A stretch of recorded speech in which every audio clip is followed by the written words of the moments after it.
नमस्कार दोस्तों, हर्षित द्विवेदी एजुकेशन द्वारा बनाया मॉक क्वेश्चंस फॉर प्रीलिम्स 2021 में आपका स्वागत है। मेरा नाम है विनीत सागर। 8 अप्रैल 2021 का इंपॉर्टेंट क्वेश्चंस देख लेते हैं। आगे जाने से पहले लेक्चर पर लाइक का बटन जरूर दबाइएगा। चैनल को अब तक सब्सक्राइब नहीं किया हो तो सब्सक्राइब भी कीजिएगा। हमें सपोर्ट करने के लिए आप चैनल के मेंबर बन सकते हो ज्वाइन बटन दबा के।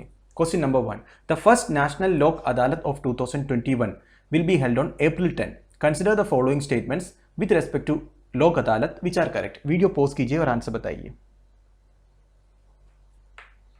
आई होप आपने आंसर किया होगा। Now the answer is option B 2 and 3 only. Statement 1 गलत है।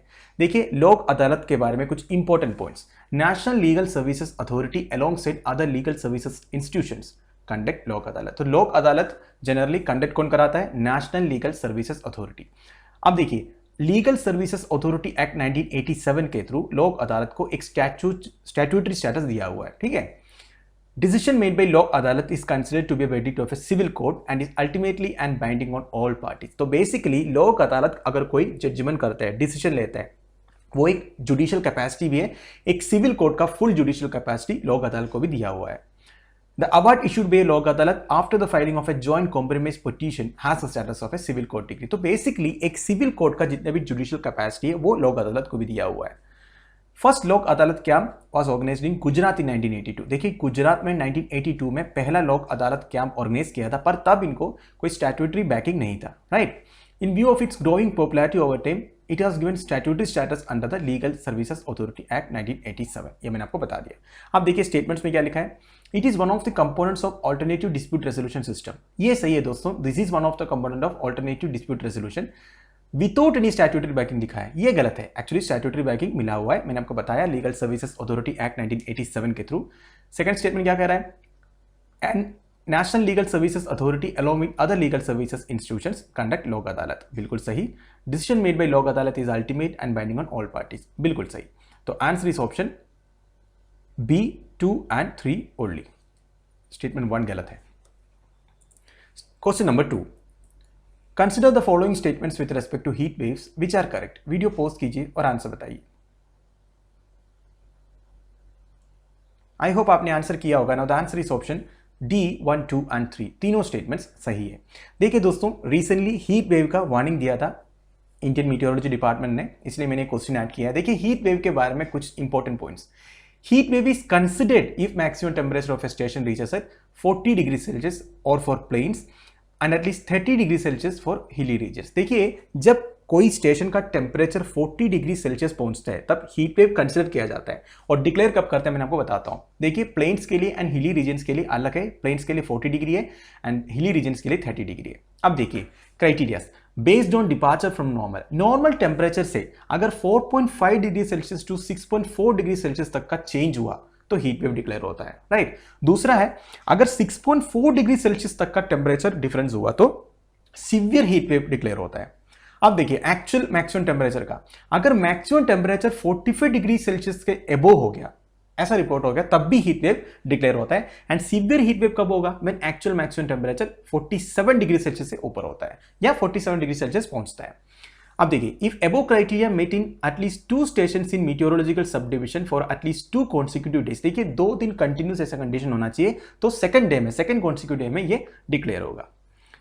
अब देखिए, what is a criterion for describing heat wave for coastal stations. देखो, कोस्टल स्टेशंस के लिए maximum temperature departure 4.5 degree Celsius की बात की है। राइट।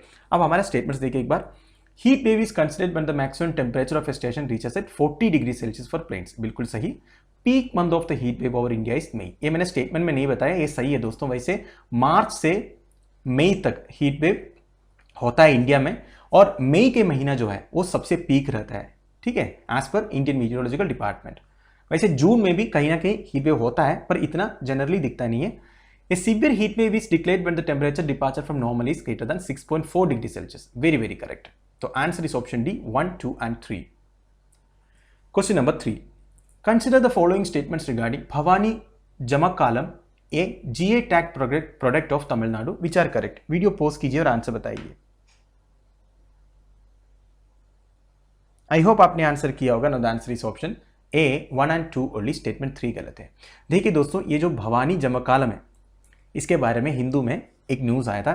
ये न्यूज़ में है इसलिए इंपॉर्टेंट हो जाता है, इसलिए इसके बारे में मैंने एक क्वेश्चन डाला है। देखिए फोटो आप देख ही सकते हो। Located in the heart of western Tamil Nadu, Bhavani is famous for art of making handloom jamakalams. Jamakalam मतलब कारपेट से, बेसिकली ब्लैंकेट से, कारपेट से इसको जमाकालम बोलते हैं। भवानी एरिया में, ठीक है, तमिलनाडु में ईरोड डिस्ट्रिक्ट में भवानी करके एक एरिया है, उधर के जो जमाकालम है बेसिकली कारपेट एंड ब्लैंकेट से इनको ज्योग्राफिकल इंडिकेशन टैग भी मिला था 2005-2006 वाला एरिया वाला साल में, ठीक है। तो देखिए ज्योग्राफिकल इंडिकेशन टैग क्या होता है। देखिए कोई एक पर्टिकुलर प्लेस का कुछ स्पेशलिटी है, कुछ प्रोडक्ट, वो फूड प्रोडक्ट हो सकता है, ऐसा कोई हैंडमेड प्रोडक्ट्स हो सकता है, कुछ भी हो सकता है। आपने पढ़ा होगा ज्योग्राफिकल इंडिकेशन टैग तब देता है, ठीक है।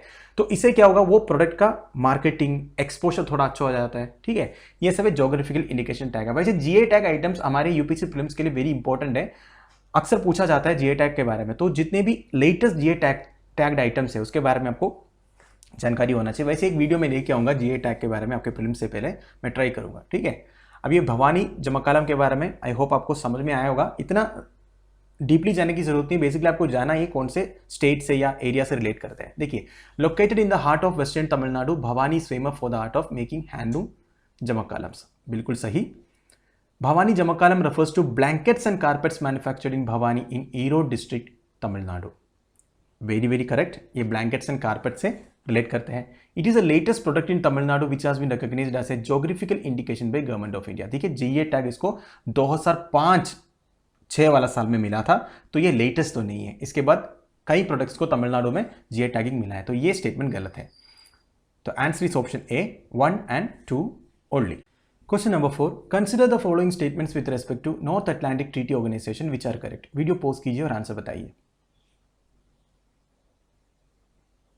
आई होप आपने आंसर किया होगा। No the answer is option C 1 and 3 only. तो स्टेटमेंट 2 गलत है।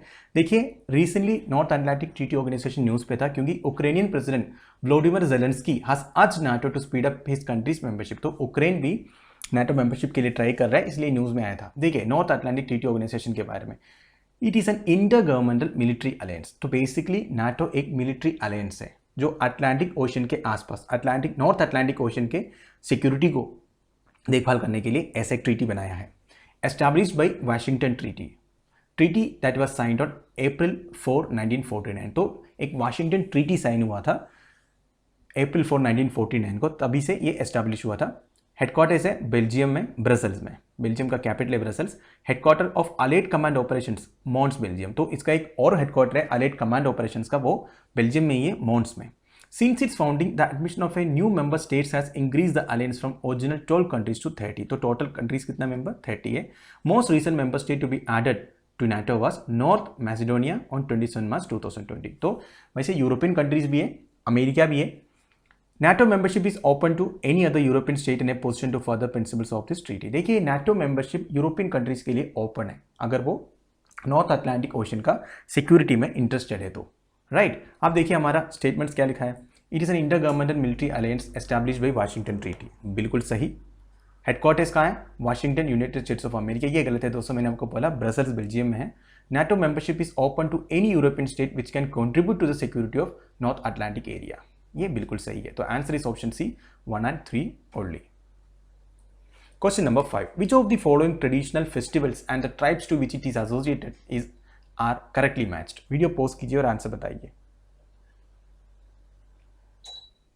आई होप आपने आंसर किया होगा। No the answer is option D 1, 2 and 3 तीनों सही लिखा है। दोस्तों कल मैंने एक वीडियो किया था ट्राइब्स के बारे में, उसमें मैंने 10 ट्राइब्स के बारे में डिस्कस किया था, उसमें मैंने ये तीनों बताया था, इसलिए क्वेश्चन मैंने ऐड किया। वैसे देखिए सांतल ट्राइब्स का एक इंपॉर्टेंट फेस्टिवल है सारहुल फेस्टिवल। सांतल ट्राइब्स वेस्ट बंगाल में मिलेगा आपको। खासी ट्राइब्स मेघालय में मिलेगा। नोंगक्रम फेस्टिवल ग्यारो भी मेघालय में है। वंकाला फेस्टिवल। तो ये तीनों सही है, राइट।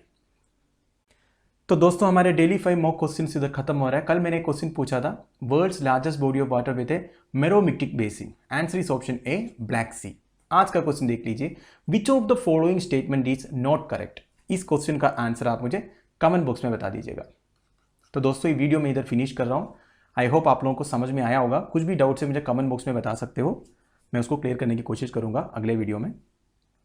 लेक्चर की पीडीएफ एज यूजुअल आपको टेलीग्राम चैनल में मिल जाएगा, जिसका लिंक नीचे प्रोवाइडेड है। Thank you for watching. Bye bye, have a nice day.